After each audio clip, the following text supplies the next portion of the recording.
Allez, on se plonge tout de suite dans une question qui touche au portefeuille et à l'économie. Que vaut réellement le dinar algérien sur la scène mondiale? On va décrypter ça ensemble avec les chiffres du jour, ceux du 27 novembre 2025. Alors, quelle est vraiment sa force? Dans un monde économique qui change à toute vitesse, la réponse à cette question, eh bien, elle est plus importante que jamais. Allons voir ça de plus près.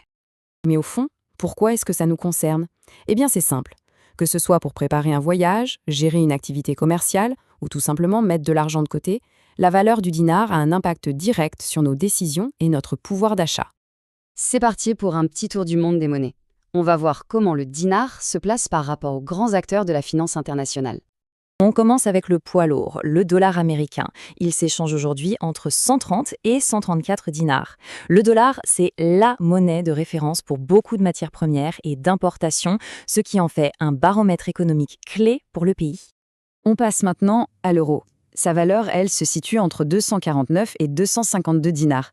Ce n'est pas un hasard si ce chiffre est élevé. Ça reflète vraiment les liens économiques et humains très forts qui existent entre l'Algérie et le continent européen. Et la livre sterling alors? Elle se tient autour de 162 dinars. Même après le Brexit, elle a gardé une influence importante, surtout dans les mondes de la finance et des services. C'est ce qui explique pourquoi sa valeur reste si solide. Maintenant, pour bien comprendre les ordres de grandeur, regardons le dinar koweïtien. À plus de 424 dinars algériens, on parle d'une des monnaies les plus fortes au monde, souvent grâce à ses énormes richesses en hydrocarbures.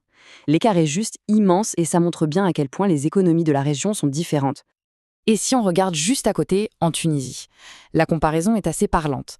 Un dinar tunisien vaut environ 44 dinars algériens. Ces chiffres, ils racontent une histoire, celle des dynamiques économiques et commerciales entre deux pays voisins. Ok, on a fait le tour des monnaies classiques. Maintenant, on change complètement de décor. On va mettre face à face deux types de valeurs très différentes. D'un côté, l'or, la réserve de valeur historique par excellence, et de l'autre, le bitcoin, son équivalent numérique. Le passé contre le futur, en quelque sorte.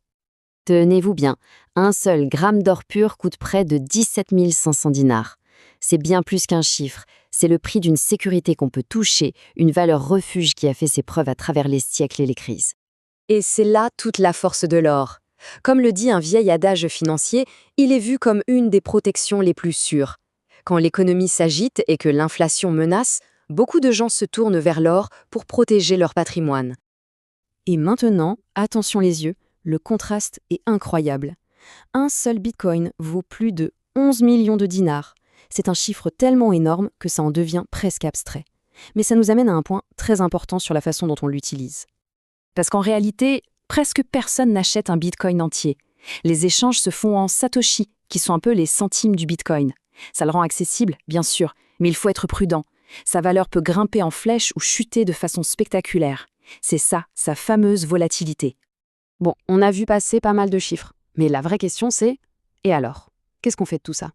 C'est le moment de transformer ces données brutes en connaissances utiles pour le quotidien. Concrètement, comprendre ces taux, ça change tout. Ça permet de saisir le vrai pouvoir d'achat de son argent, de prendre des décisions plus intelligentes pour son épargne ou ses investissements, et même d'anticiper le coût réel d'un voyage ou d'un produit importé. En gros, ça aide à décoder les grands mouvements de l'économie mondiale. On arrive à la fin de cette analyse.